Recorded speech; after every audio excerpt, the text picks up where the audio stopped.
Europe. All over Europe. All over Europe. Okay.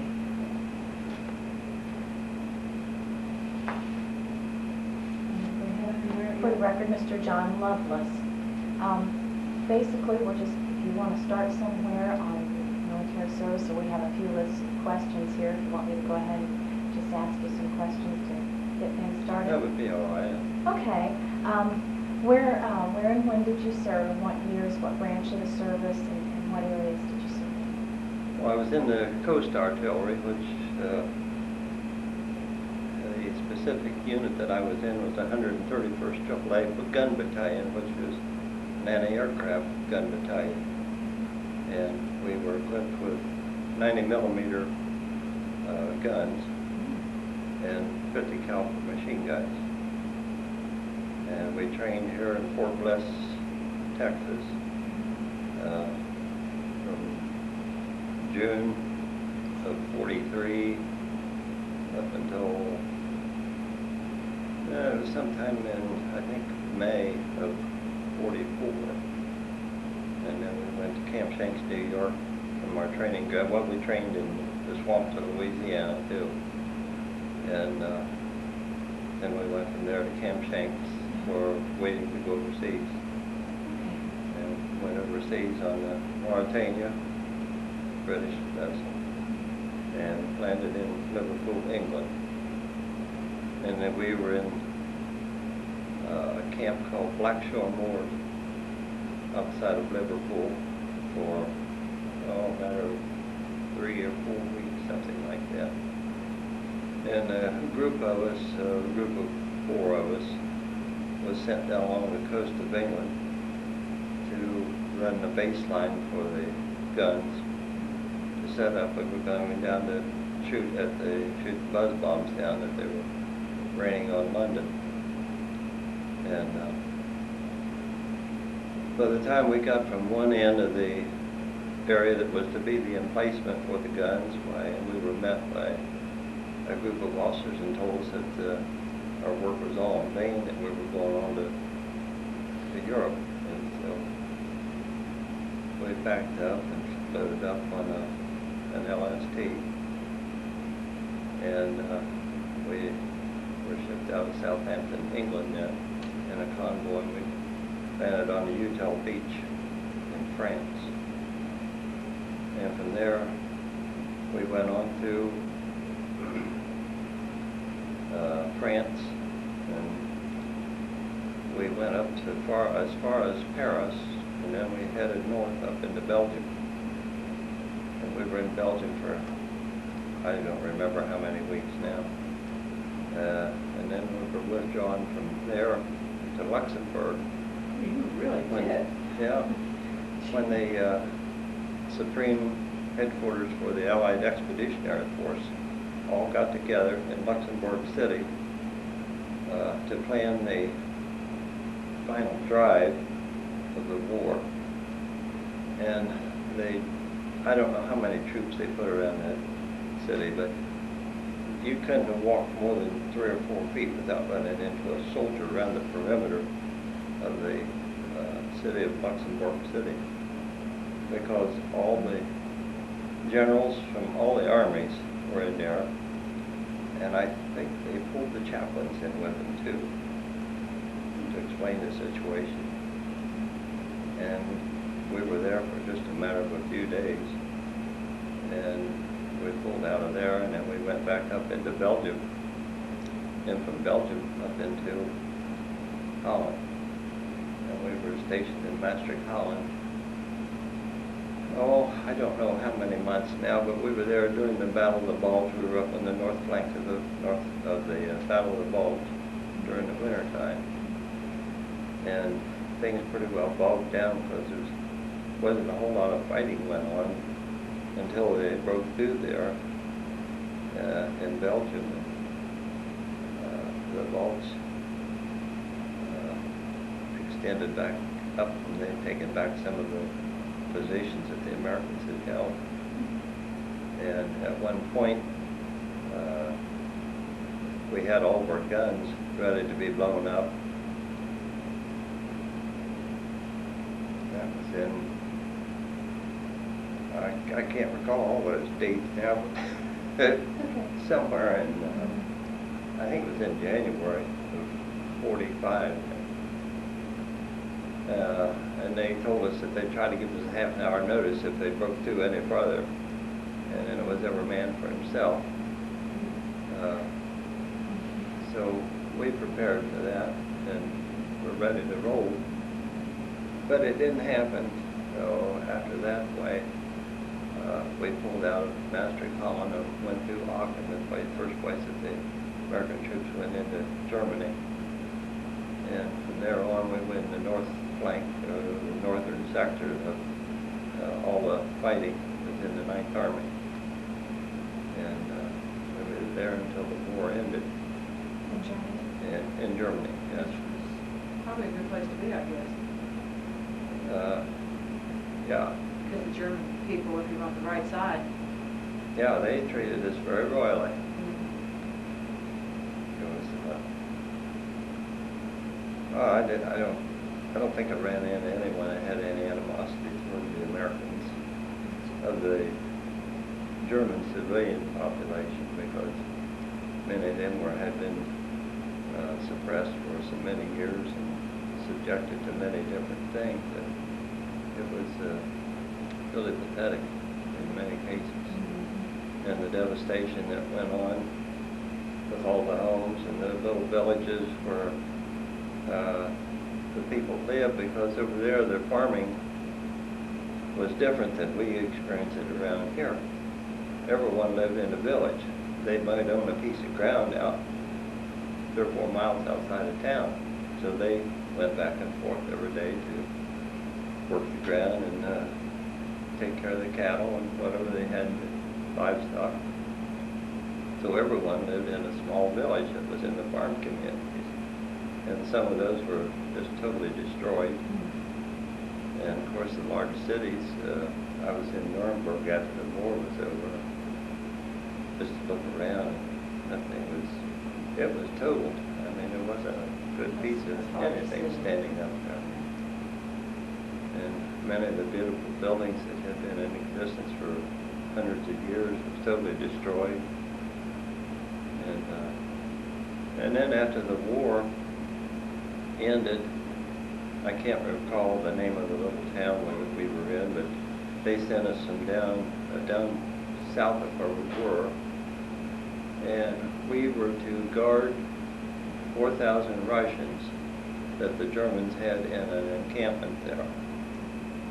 And instead of us guarding the Russians, it was a matter of we had to protect the German people around there, because the Russians would break out of this camp every night and go out and raid every house that they could get their hands on. Anything in those homes, steal it and take it back to the compound. Well, and I had the job as the section leader there, and we patrolled all night long on the back roads all around there. And several times we'd be too late, but then we'd have to go back to this compound and start going through everything and see if we could find the people's property and take it back to them. And we got a lot of thanks from the German people for doing that. Got invited out for meals and things like that, which was great. And let's see, from there, Now, did you see combat in all these places that you went through? yes, up until the war ended, we were in combat. We were in combat zone for 279 straight days Wow. without any let up. And but after we left this small village that I was talking about, where the Russian compound was, they sent us to Berchtesgaden, and we went there. We spent the whole summer of 1945 in Berchtesgaden, which was great. I don't know whether you're familiar with it. Have you ever been there? No, But, I've heard reference to it it is here a and there. beautiful part of the country, and the mountain lakes up there. We had the job of conducting tours up to the Eagle's Nest, which was where Hitler, I mean, Hitler had good taste, there's no two ways about it. And he had this big stone house built up on the top of that mountain. And I always had to marvel at the thing because the kitchen was really modern. And it had stainless steel kitchen. And then they, well, let's see, I think they had an outdoor holding tank for rainbow trout. So if one of the SS officers or one of them wanted a trout dinner, well, they go out there and just knock a fish in the head and bring it in time. And but we conducted tours to the eagle's nest, and I didn't get involved in that, but that's primarily what our battalion was doing. The rest of us wasn't doing much of anything. And, That was a relief after doing everything Such a like good that. day. Yeah. there was some of us had played in a band together. Well, that's something we did while the front didn't move when we were in Holland. I'd forgotten that. They went through our service records and see what personnel had musical training, and so they got a band together, and we played 7 nights a week there for dances, and they brought various battalions in from around the area, and all the Dutch girls that were there in Maastricht came in every night, and it was interesting because they put these their native costumes on and their wooden shoes, and they would we'd play for them, and they would do a wooden shoe dance out there. Oh my goodness. And we were in a beautiful ballroom, all inlaid hardwood floors and very big crystal chandeliers on the ceiling. And we had a lot of fun doing that. Wasn't anything else to do. It was everything had really bogged down. I mean, it's hard to believe that the war bogged down like that as much as it did. But up where we were, there was just nothing to do. Was it because of weather, for the snow? Yes, winter? yeah. Couldn't move. We had mud in places up there 2 feet deep where they'd run these, the tractors that we pulled our guns with. Those things were full tracks on them. And, I mean, you get a few of them running to a place and everybody's throwing up. We lived in mud a good part of that winter up there in Holland. And then after we were at Berchtesgaden, there was this group got back together and we played there for a while. And that's, What instrument do you play? I played trumpet. Play trumpet? Mm-hmm. Yeah, I had taken trumpet lessons for, I guess, about 9 years, I think I did. Oh my, you were real fine for that then. I had a lot of fun playing. Then after I got home, I gave it all up. Well, our lives do take different turns. Didn't have time. Yeah. And from there, from Berchtesgaden in September of 45, they moved us into Munich. And the job that I ended, I was actually a meteorologist during the war. I didn't say that at the beginning, but Yeah, because you were artillery. yeah, the reason they have a meteorological unit with each one of those battalions is for the fact that they have all the, in the beginning they had height finding equipment, and also we could tell what the azimuth and the elevation of all the guns were and everything like that, so they had all the instruments to do it, so we were attached to them. But at first we observed these weather balloons with theodolites, and that's, we tracked them visually as far as we could see them. Day and night. We ran those balloons up every 4 hours, 24 hours a day, 7 days a week. And they, I think it was in, I forget where they finally caught up with us to get reflectors that would, we could fasten underneath these balloons. Then we could track them with radar, so we didn't have to track them visually. Because, man, that was a cold job, standing out there at 10 below zero, tracking those balloons as far as you could see I them. would imagine. And at night, the only thing you had to track them by was a container about that big around, about that deep, with a candle in it. So you can imagine trying to track this thing. And finally, they got us some electric, attach a battery to it, run it up with that, but most of the time it was with candles. And then they got these giant reflectors about that big, square, with panels that came down. And the radar, we had 5 radar units in the gun battalion. So we were attached to B battery. I was in headquarters battery, but we were attached to B battery. And we tracked these balloons with the radar then. And we could track them up 35, 36,000 feet. Usually that was more than adequate because the planes weren't flying that high at that time. And That was a far cry better than what you were doing. oh yeah. Candles in the Oh, wind. it was still a cool job because we generated our own hydrogen to fill those balloons with. And we had 2 big steel tanks that as soon as you blew one up, you started in processing the next tank of hydrogen. And you always had one in reserve. So if something happened, and when that happened, one of them, the safety valve blew off one night. We were left with one tank. That was a job. We had to repair the tank and get another batch of it stirred up because every 4 hours we used a tank of that hydrogen. Took a whole tank of it? It took a whole tank for the balloon. Oh, And so those balloons, I think they were about 8 feet in diameter when we blew them up. my. And, I'm thinking a little boy. oh no, these were the big ones. And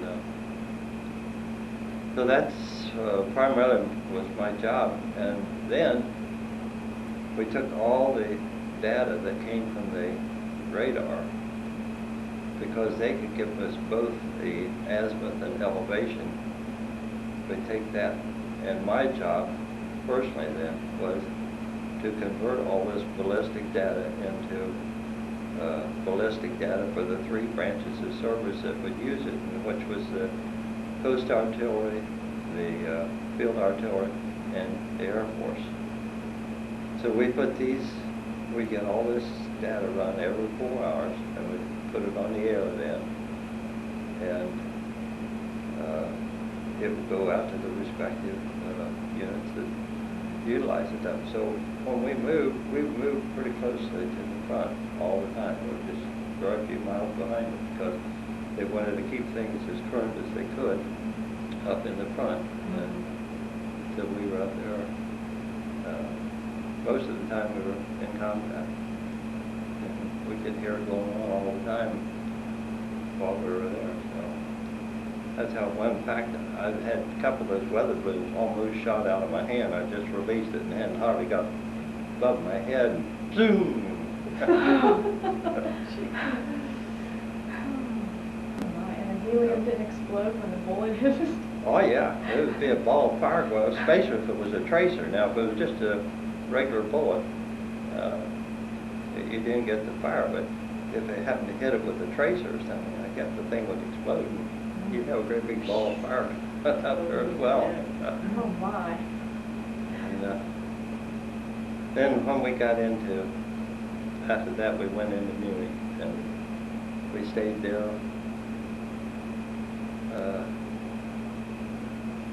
from September,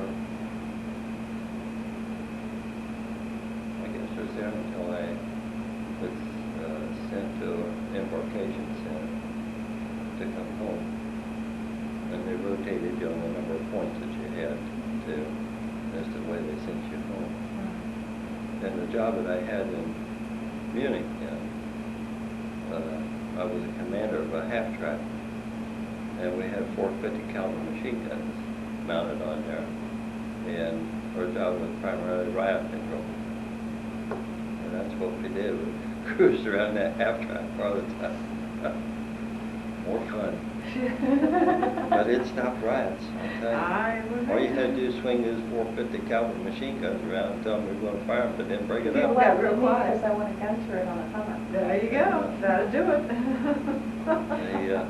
So was there a lot of rioting and stuff in Munich? There wasn't a whole lot. Once in a while there would be one. I can remember one night that they had an ice skating rink here. And the crowd got quite rowdy and they called us out. So I forget who else was with us at the time, but we swung those 450 caliber machine guns toward that building. You know, they'd go right through a building. I saw one place there that they had these tank retrievers, which was a semi with a big trailer on it, that they pulled these disabled tanks up on there.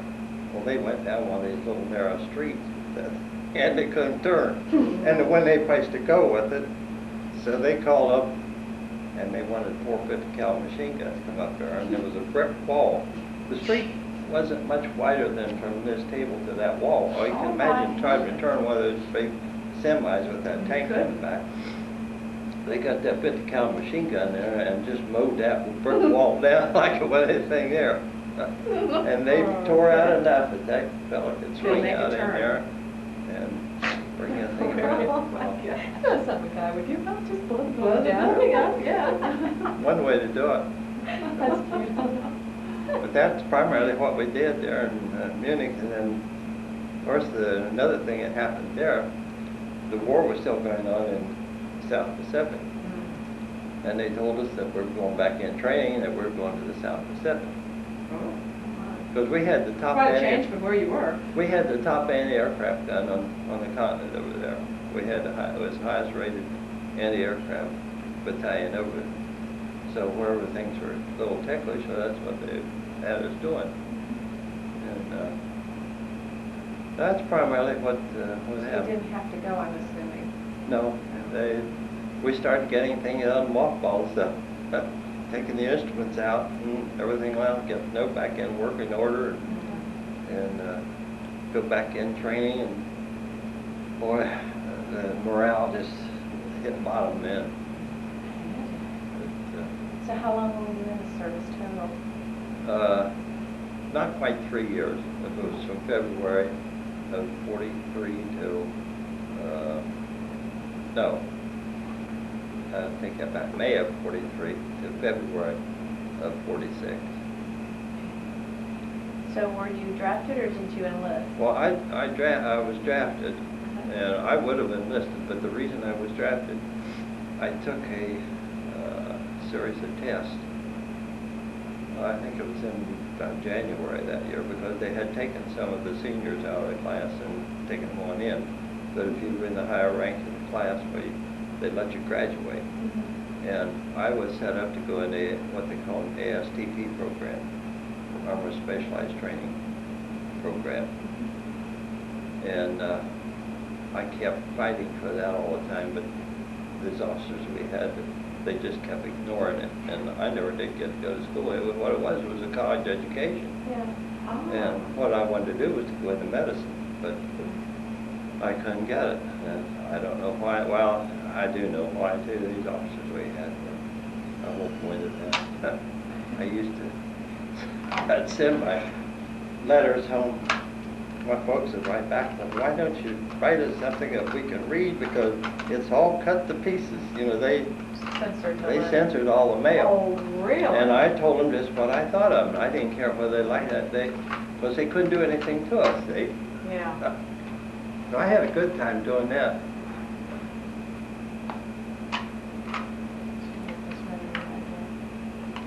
You know, I've written on one side, so it should be the opposite where I wrote. Okay, that's it. So that should work. I'm sure it works. How has There the we go. response to this been? The response has been fabulous. We've had a, Well, we're going to end up with, I mean, as of this week, we'll end up with 30. But we could get even more than that, which, to talk about this subject, we figure is pretty good in a community this size, because some people don't want to talk about it, depending on your experiences, of course. Yeah. I had a lot of unpleasant experiences too. I think most of the guys don't particularly care about talking about that. But, I have never forgotten the experience that we had on New Year's morning, 1940.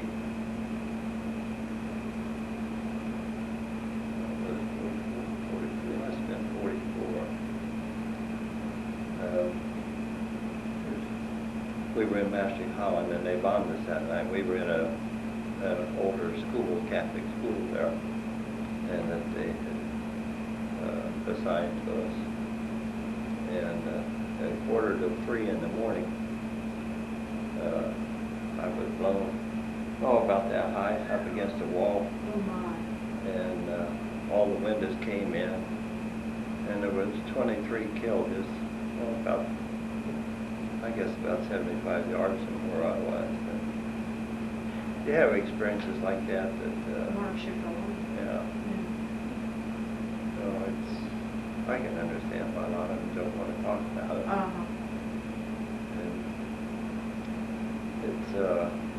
And it's a situation where I'm glad that I had the experience, but it's something I could have gotten on without. Of course. So you were a senior in high school then when you were just out of high Yes. school? So I'm assuming you I didn't have a wife graduated- and kids at home when you enlisted. I graduated on May the 25th, and on May the 27th I reported to the service. Oh my. 2 days. And I'd had all my preliminary examinations and everything before that, physicals and all that. They'd taken us down a couple of weeks before. And had all that, got out all the way. Did you have siblings that were in the service or? I had a brother, and he was in the Air Force. Yeah, of course. And did he come home safely? Yes, and fortunately both those got out all right. Any friends that you made in the service that you kept in contact with through the years? Oh yeah, yeah. And how have you been able to keep contact Well, with each other? our outfit has been very faithful in having reunions. They had, at the beginning was about every 5 years, but the last few years they've been getting together about every year. Oh, that's nice. And I've gone to a few of them. I haven't gone to all of them because I didn't have the time. But I have gone to a few of them. And then there's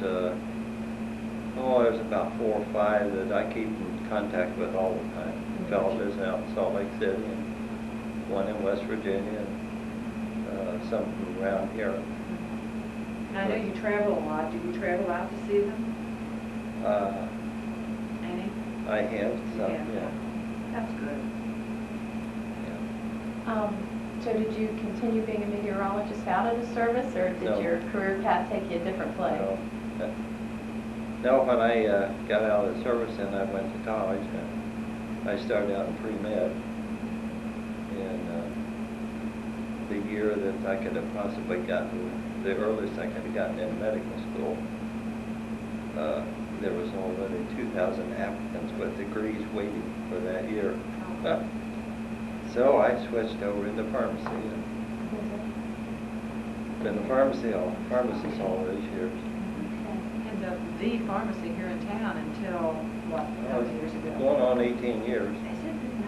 What, you mean until, I left there in 88. Okay, in 88, It'd be till 13 88. years this November. Oh, my. But I was down there almost going on 18 years. I didn't know that. Yeah. And it would have been longer than that if I had gotten a guy to sell me the store, but the fellow that owned the store died.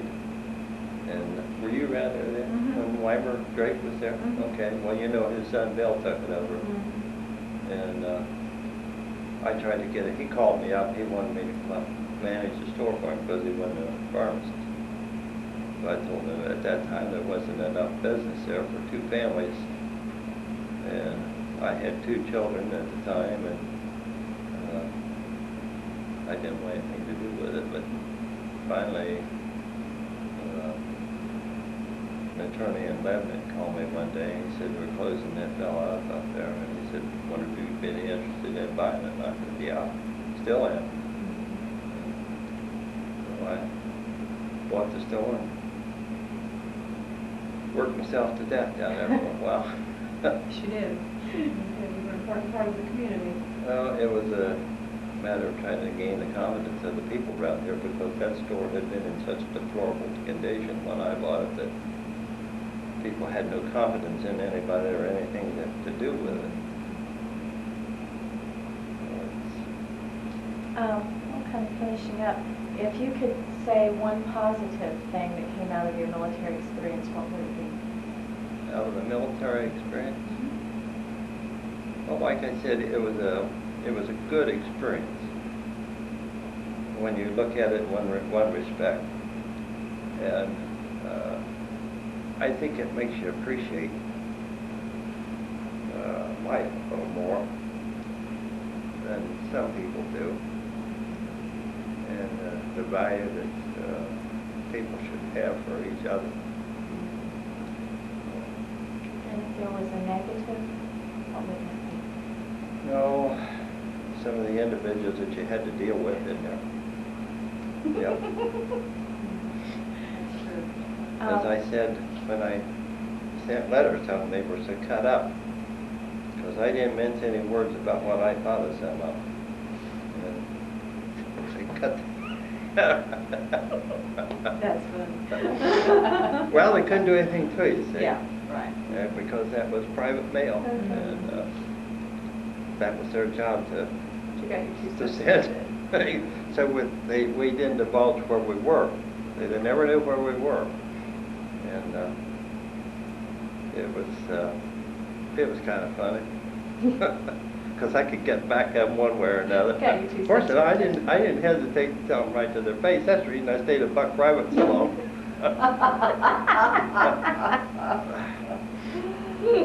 Because I'm the type of person that thinks for themselves. I don't like somebody telling me all the time. And like the one officer, I don't know if you're recording this yet.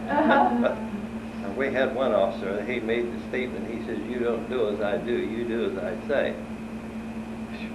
So after we broke formation, I went up and told him, I said, "You know something? And I'm just a private. Hadn't been in service really." I told him, I said, "That's a very poor way to look at things." I said, "You're a captain, and you're supposed to be a leader."